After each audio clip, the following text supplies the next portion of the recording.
You know, the word's amazing, and it tells us to meditate on things. Meditation is basically, it's like a cow.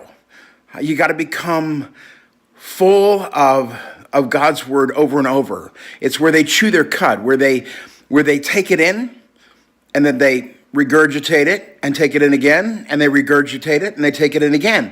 That's exactly what happens with a cow, but that's what's supposed to happen to us with his word.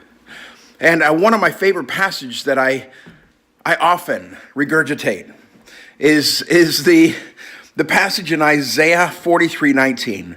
And the reason I do is because it helps me keep my focus on what the Lord really wants in people's lives.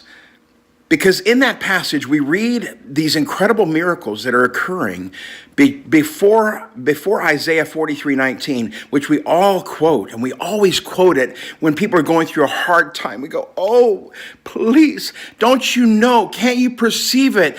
God's about to do a new thing. And people get very, encouraged. Oh, good, that's good. I need a new thing right now. But the context of that has nothing to do with what they're trying to do. Because the context is not trying to build somebody up and go, oh, you need to be encouraged. God's going to do something good. That actually, the context is, have you seen the miracles that God has done in the past? Have you seen them? Have you looked at them?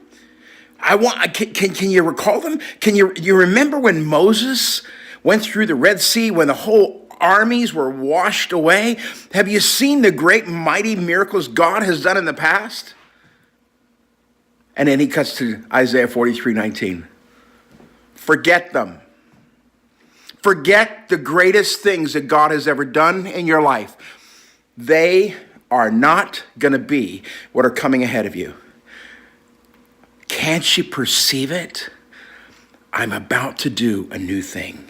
Stop trying to make me copy what you see as the high points of what God has done in your life. Start believing that I'm about to do a new thing in you, and it will supersede. It will go beyond. It will be greater than anything you've ever known, because God is for you, and he's for you today. And he's more for you today than he was back then. That he has a plan to bless you and not to wipe you out. So today, think on those things. He loves you so much. Bless you.